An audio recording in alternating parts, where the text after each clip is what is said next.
మీరు ఏ సాఫ్ట్‌వేర్ కంపెనీలో చూసినా, ఆ కంపెనీలో హైయెస్ట్ పేయింగ్ రోల్స్‌లో ఎప్పుడూ టాప్‌లో ఉండే రోల్ ఏంటంటే full stack developer. Full stack developer. Full stack developer. Full stack developer. Yes.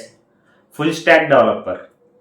So ఈ 2025లో మీరు ఒక ఫుల్ స్టాక్ డెవలపర్ అవ్వాలనుకోండి. బట్ దానికోసం ఒక మంచి టెక్ స్టాక్‌ని వెతుకుతుంటే Java full stack is the best one. Java full stack ఎందుకో ఈ వీడియోలో ఎక్స్‌ప్లెయిన్ చేస్తాను. అండ్ ఆల్సో ఈ వీడియోలో మీరు జావా ఫుల్ స్టాక్ డెవలపర్ ఎలాగ అవ్వాలో మీకు ఒక మంచి రోడ్ మ్యాప్‌ని నేను సజెస్ట్ చేస్తాను. జావా అనేది ఒక powerful, highly secured and widely used programming language. And also most of the MNCs like అట్లాసియన్, Google, Microsoft back and development కి జావా లాంగ్వేజ్ ని యూజ్ చేస్తాయి. అండ్ ఆల్సో ఇండియన్ మార్కెట్ లో జావా డెవలపర్ ఒక average salary వచ్చేసరికి 14 LPA ఉంది. And global market లో చూసుకుంటే $80,000 to $120,000 per year ఉంది. సో ఈ రీజన్స్ సరిపోతాయి కదా జావా ఫుల్ స్టాక్ నేర్చుకోవడానికి. సో ఛానల్ కొత్తగా ఎవరైనా వస్తే మై నేమ్ ఇస్ సరే and I'm a third year BTech student from Tier 3 college. మన ఛానల్లో engineering related videos and software related stuff and స్టూడెంట్స్కి యూజ్ అయ్యే కాంటెంట్ని పోస్ట్ చేస్తాను. సో ఈ వీడియోని ఇప్పుడే లైక్ చేసి మన ఛానల్కి సబ్స్క్రైబ్ చేసుకోండి. ఇంకేం మాత్రం లేట్ చేయకుండా ఈ 2025లో మనం జావా డెవలపర్ ఎలాగా అవ్వాలో చూసేద్దాం. సో జావా లాంగ్వేజ్ కన్నా ముందు మీరు first fundamentals of programming languages నేర్చుకోండి.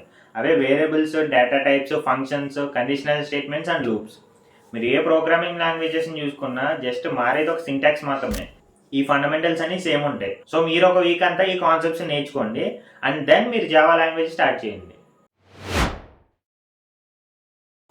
వన్స్ మీరు ఈ ఫండమెంటల్స్ మీద బాగా గ్రిప్ తెచ్చుకున్నాక ఇప్పుడు మీరు జావా లాంగ్వేజ్ స్టార్ట్ చేయాలి. ఈ జావా లాంగ్వేజ్లో ఫస్ట్ మీరు సింటాక్స్ నేర్చుకోవాలి. ఆ సింటాక్స్తో మీరు ఫెమిలియర్ అయ్యాక file concepts, exception handling, multi threading and collections framework and 4 pillars of OOPs concepts అయిన abstraction, encapsulation, polymorphism and inheritance మీరు నేర్చుకోవాలి. వీటికి అరౌండ్ 2 to 3 months టైం తీసుకోండి. అండ్ వన్స్ మీరు కోర్ జావాని కంప్లీట్ చేశాక మీరు ఓన్గా ప్రాజెక్ట్స్ని తయారు చేయొచ్చు. అండ్ ఈ కోర్ జావా మీద ప్రాజెక్ట్స్ లింక్స్ మీరు డిస్క్రిప్షన్లో ప్రొవైడ్ చేస్తాను, ఒకసారి మీరు చెక్ చేయండి. అండ్ ఈ కోర్ జావా నేర్చుకున్నాక నెక్స్ట్ మీరు అడ్వాన్స్డ్ జావా కాన్సెప్ట్స్ నేర్చుకోవాలి.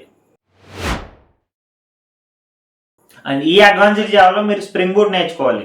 స్ప్రింగ్ బూట్ అనేది ఒక జావా బేస్డ్ ఫ్రేమ్వర్క్. ఈ స్ప్రింగ్ బూట్ని యూజ్ చేసుకుని మనం అప్లికేషన్ యొక్క బ్యాక్ ఎండ్ డెవలప్ చేస్తాం. అండ్ ఈ స్ప్రింగ్ బూట్తో పాటు మీరు Spring Data JPA, Spring Security, Spring MVC and వీటితో పాటు మీరు రెస్ట్ఫుల్ ఏపీఐస్ని ఎలా క్రియేట్ చేయాలో నేర్చుకోవాలి. And also micro services concepts కూడా మీరు అడ్వాన్స్డ్ జావాలో నేర్చుకోవాలి. ఈ అడ్వాన్స్డ్ జావా కాన్సెప్ట్స్కి మీరు అరౌండ్ 4 to 5 months టైం తీసుకోండి. అండ్ ఈ కాన్సెప్ట్స్ నేర్చుకున్నాక మీరు ఒక అప్లికేషన్ యొక్క బ్యాక్ ఎండ్ డెవలప్ చేయొచ్చు. వన్స్ మీరు అడ్వాన్స్డ్ జావా కూడా కంప్లీట్ చేశాక ఇప్పుడు మీరు డేటాబేసెస్ గురించి నేర్చుకోవాలి. అండ్ ఈ డేటాబేస్ కాన్సెప్ట్స్ మీరు డేటాబేసెస్ గురించి తెలుసుకోవాలి. అండ్ ఆల్సో డేటాబేసెస్ని ఎలా క్రియేట్ చేయాలి, క్వరీ ఆప్టిమైజేషన్ ఎలా చేయాలి, indexing concepts and CRUD operations and వీటితో పాటు మీరు SQL databases and NoSQL databases కూడా తెలుసుకోవాలి.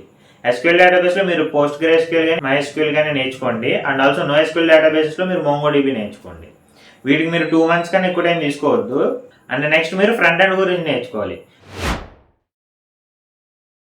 అండ్ ఈ ఫ్రంట్ ఎండ్లో మీరు నేర్చుకోవాల్సింది వచ్చేసరికి HTML, CSS and JavaScript.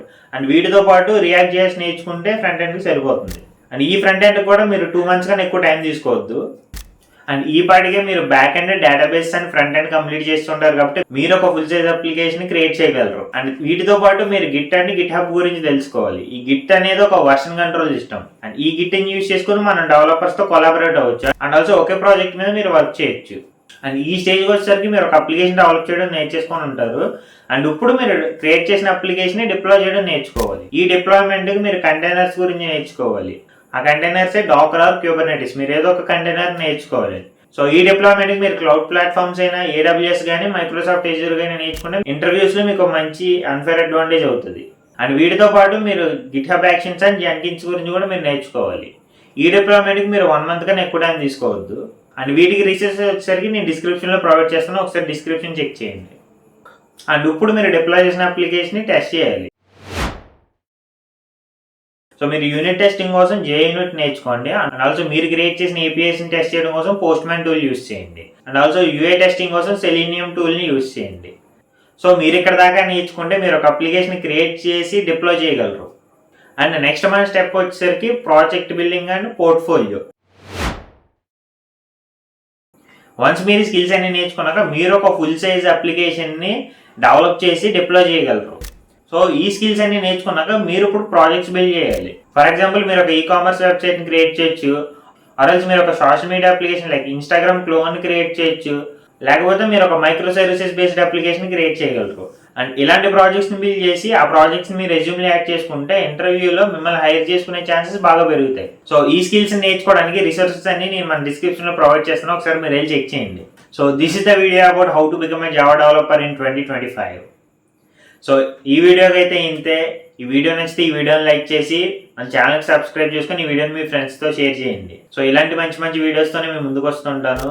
So మీరు కూడా ఈ ఛానల్కి సబ్స్క్రైబ్ చేసుకొని నాకు సపోర్ట్ చేస్తే మంచి మోటివేషన్ ఉంటుంది, ఇంకా మంచి మంచి వీడియోస్ని పోస్ట్ చేస్తూ ఉంటాను. సో మీకు ఏదైనా స్పెసిఫిక్ కాన్సెప్ట్ మీద వీడియో కావాలంటే కామెంట్ చేయండి, దాని మీద కూడా వీడియోస్ చేస్తాను. సో ఈ వీడియోకి అయితే ఇంతే. నెక్స్ట్ వీడియోలో కలుద్దాం. Bye bye.